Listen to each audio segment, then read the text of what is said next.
Hey everyone, and welcome to a new video. And today we're going to be looking at something pretty awesome that I got from a company called Project Games Retro recently. So everyone knows I'm a big Resident Evil fan, and this item I got from them is pretty it's pretty damn cool. So I'm excited to show this to you guys. But just wanted to just put out there, pretty much they're putting out limited quantities of pressed games for older retro systems. So what you're going to see today, I feel like you guys are going to really like. Now, I did show this item on a stream I did with Media Glitch Stream Team a couple of days ago, and I want to put out an apology to my buddy X. He didn't want me to open this item, but we know how we do it here. Everything must be open, no sealed items, so let's take a look.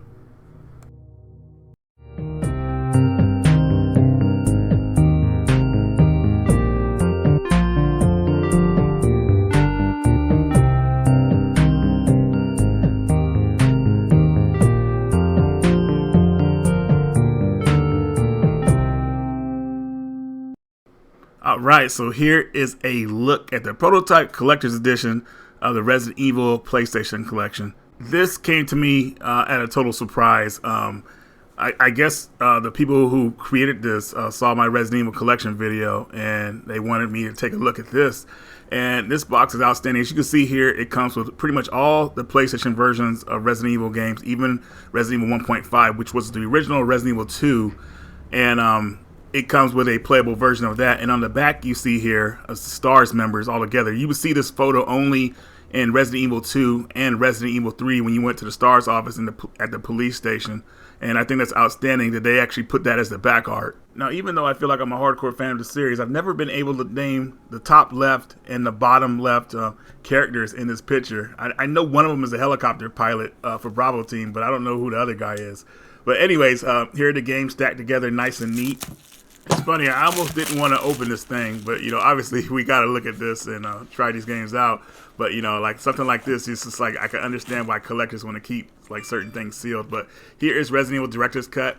This version here is actually the uncut version that we didn't get in America. If you guys remember, the Director's Cut we got in America was still cut for some reason. They forgot to add certain files to it, but here they have actually put the real version that we were supposed to get with the uncut scenes with Joseph getting torn up by the dogs in the forest. So definitely something cool to see if you like a little bit of violence. And we have Resident Evil 1.5. This is one of the more unique items in this collection because you guys know this game wasn't really officially released.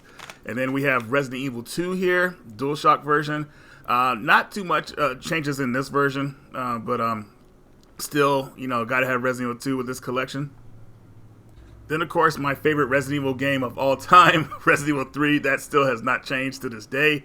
I love this game. Yes, and I love it over the remake. The remake was kind of rushed, but it was rushed, underwhelming, but it was still fun. But anyways, here is Resident Evil Survivor. So what's cool about this version is that it comes with a mode that lets you unlock infinity bullets and stuff, so and infinity extras and stuff like that. So I think that's pretty cool for Resident Evil Survivor. Unfortunately, it doesn't add the gun con mode, but still, you gotta have a special taste like Resident Evil Survivor. Which I'm not saying I don't. I actually do. I like Resident Evil Survivor a lot. People look at me like I'm crazy for that. But if you look at this game as an arcade type Resident Evil, man, it's actually pretty fun and easy. It just goes into the lore, but that's another topic. That's another video. But anyways, opening up the first game here, Resident Evil Director's Cut, I just want to show you guys the insides. But also, too, one of the cool things about this, at least to me, and not only the disc art and everything like that, looks very well done. The press looks awesome. But the manual here you're seeing is actually in color. Yes, the Resident Evil manual we got in America was black and white, very cheaply made. But this one, oh man, they went into detail, man. This looks outstanding and goes over the character profiles. Everything looks really good, very professional, and that's what I want when it comes to Resident Evil type stuff.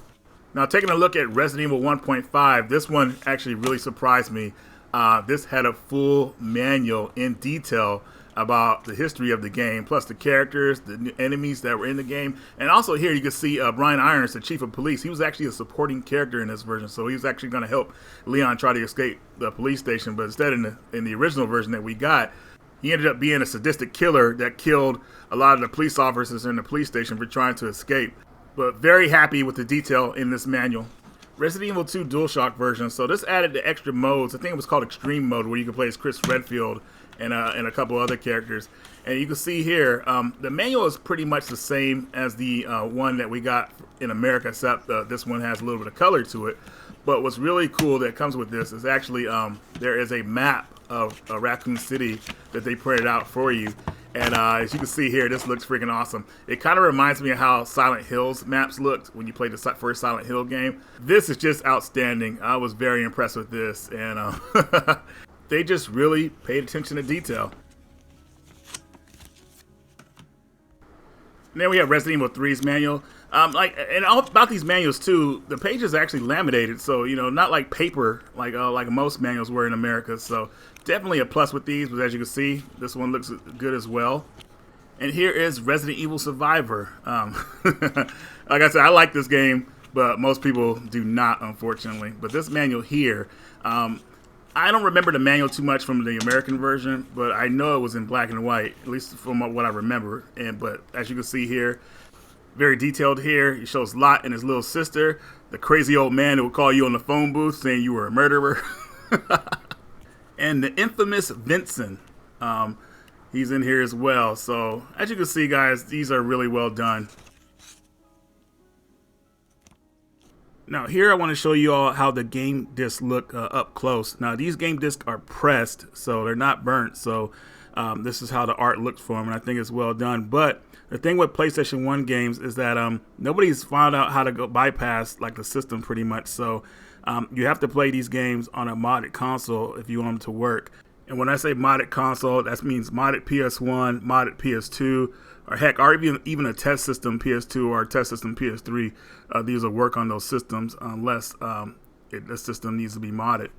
And the thing about these coming from South America, pretty much every console down there that's PS1, PS2 is modded, so they don't really have to worry about this. But just wanted to put that out there for people who are wondering.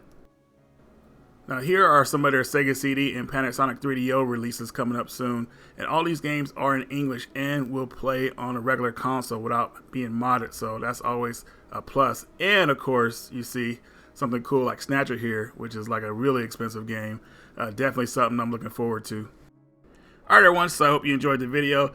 Definitely check out Project Games Retro. They have a lot of cool upcoming releases that I'm excited to talk to you guys about. But let me know in the comments what you think and everything. I will leave a link to where you guys can contact them if you have any questions. And just appreciate you guys being here for this video. I did want to leave you guys with this, with the retro gaming market the way it is, like everything's very expensive. Sometimes, you just got to change things up. So with Planet Games Retro, I feel like their motto should be, when retro's too expensive, you print your own. Anyways, guys, that's all I got for you. Radical Reggie, and I'll see you all later.